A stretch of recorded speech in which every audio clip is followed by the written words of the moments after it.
promotor de justiça Fábio Rodrigues Lima é o nosso convidado desta edição do Estúdio MPSP. Ele tem uma atuação muito destacada em São José dos Campos e, por conta disso, nós o trouxemos aqui para que possamos conversar não só com os colegas do Ministério Público, os colegas do doutor, mas também com o público em geral. Doutor, satisfação em recebê-lo aqui para a nossa conversa. Satisfação é nossa. Doutor, em que medida que a cultura da paz pode auxiliar os operadores do direito, notadamente os membros do Ministério Público de São Paulo? Cada vez mais a Justiça investe em outras ferramentas que não a sentença judicial para resolver os conflitos. Certo. Nós, da área do direito, nós somos como se fosse um grande hospital. Todos os tipos de doença caem na Justiça. É verdade. E normalmente nós temos um só remédio, que é a decisão judicial. E se nós tivermos outras ferramentas para decidir a causa dos conflitos que nos são submetidos? Essa é uma tecnologia cada vez mais crescente no Brasil e no estado de São Paulo também. Doutor, uma das técnicas que muito se comenta é a justiça restaurativa. De que maneira o senhor utiliza essa técnica na sua promotoria? Vamos supor, Augusto, que nós somos de uma escola e temos um conflito. Qual que é o meio ordinário, o meio comum? Vai para a diretoria, é um terceiro superior que de cima para baixo decide. Exato. Na justiça restaurativa, o que a gente faz? Por meio do processo circular, toda a sala de aula vai se envolver para resolver esse conflito. Se resgata uma sabedoria até ancestral de resolver o conflito não só entre eu e você, né?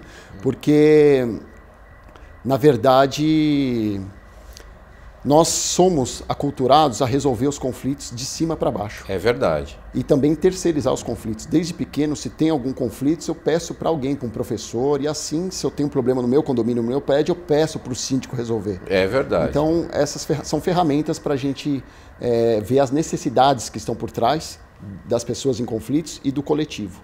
Até para que o que causou o conflito seja superado, porque se resolve o conflito só em nível superficial, provavelmente essas duas partes vão voltar a divergir no futuro. É mais ou menos essa a lógica. Sim, sem dúvida. E tem vários outros tipos de projetos. Você tem projetos na área de divórcio, por exemplo, as oficinas de pais e filhos. Pessoas estão se divorciando, o divórcio é a segunda causa que mais traz trauma na vida das pessoas. A primeira é a morte, depois o divórcio. Poxa, que coisa. Se a gente só decide o divórcio, aquelas partes ainda vão continuar com aquele buraco dentro delas, refletindo nos filhos, no casal, ao redor. E isso são várias ferramentas. Na área de drogas, a gente tem hoje a justiça terapêutica. Sem dúvida. Que tem no estado de São Paulo.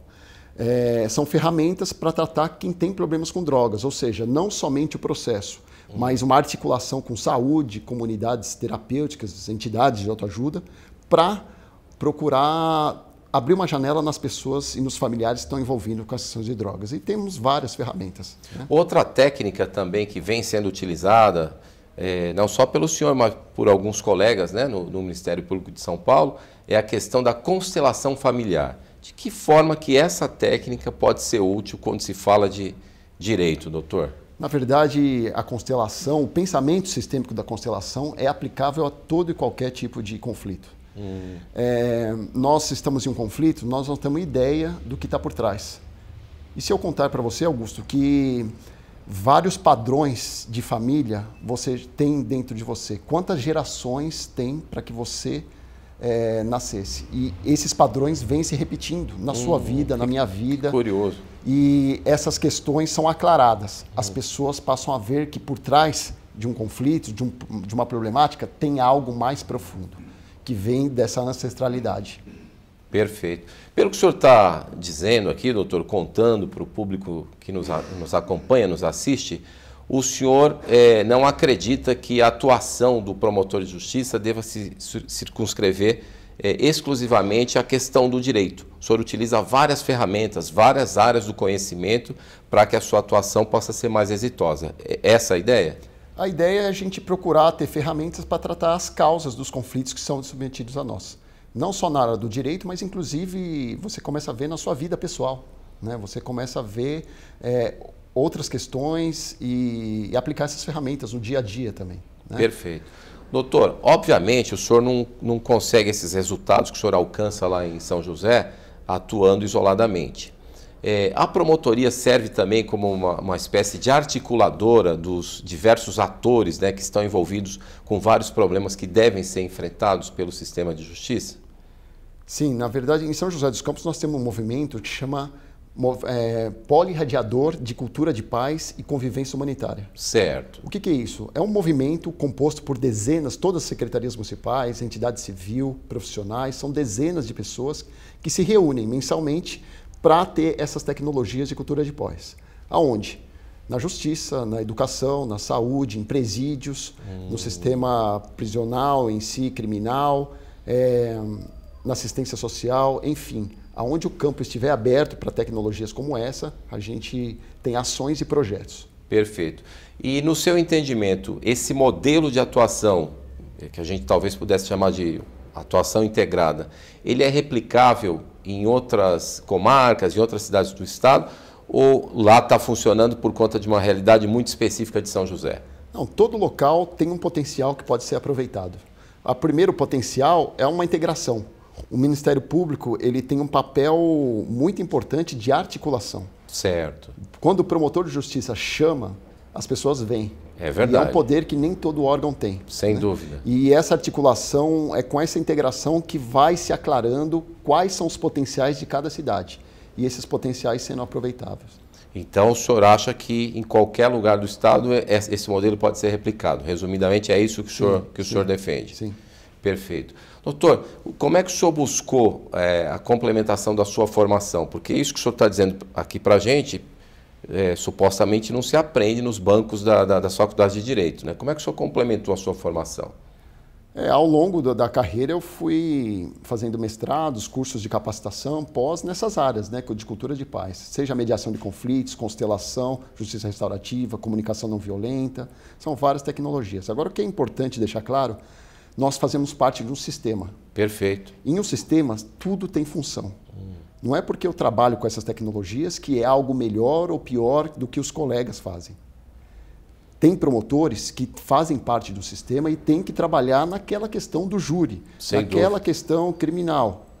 Mas tem outros promotores que é possível, aos poucos, ter esses outros olhares. Se complementam. Entendi. E isso é que faz um Ministério Público forte, né? Essa diversidade e esse potencial para vários saberes. Perfeito. Doutor, e nessa sua atuação, o senhor conta também com servidores especializados, fica tudo por conta do membro do Ministério Público, no caso o senhor, em que medida que técnicos auxiliam o senhor nessa sua atuação tão destacada? Na verdade, todo e qualquer lugar, há centenas, milhares de pessoas querendo ajudar, e não se sabe como. Na minha cidade, por exemplo, mas muitas pessoas realmente preparadas, de todos os níveis, desde pai de crianças até professores com PhD. Como aproveitar esse potencial, canalizar em uma direção? Esse é o polirradiador e esse é o trabalho de articulação do MP, para que pessoas voluntárias tenham essa possibilidade. E funciona muito bem. No último trabalho de constelação que foi feito, por exemplo, foi feita a constelação, a pessoa... eu, por exemplo, queria resolver uma questão. Certo. E aí foi aberta a constelação, que são outros níveis de consciência que não dá para a gente aqui assimilar numa conversa, na parte mental. Eu fui resolver o problema, então eu estava aqui. E aí eu escolhi você, por exemplo, para ser o problema. Você que era o problema não estava olhando para mim, estava olhando aqui. Colocou uma pessoa para representar essa questão. Certo. Depois você não estava olhando para cá, você estava olhando para uma terceira e colocou uma pessoa. Eu vou só resumir o que aconteceu. A pessoa era uma mulher que tinha uma dificuldade tremenda na vida dela.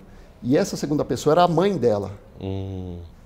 A terceira pessoa era a tia dela que faleceu quando ela tinha 3 meses de idade. Você imagina que a mãe, com 3 meses amamentando, ela vê a própria irmã ser atropelada por um carro. Olha o dilema do inconsciente dessa mãe. Ela vai para a vida, me amamentar, ou ela vai para a morte, chorar o enterro da irmã. Bastante dramático. Esse conflito ficou dentro dela.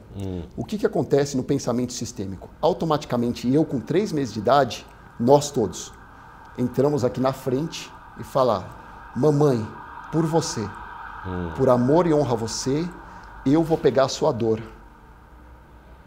E a mãe, ela exclui a irmã, ou seja, exclui a morte, ela não vivencia isso, né?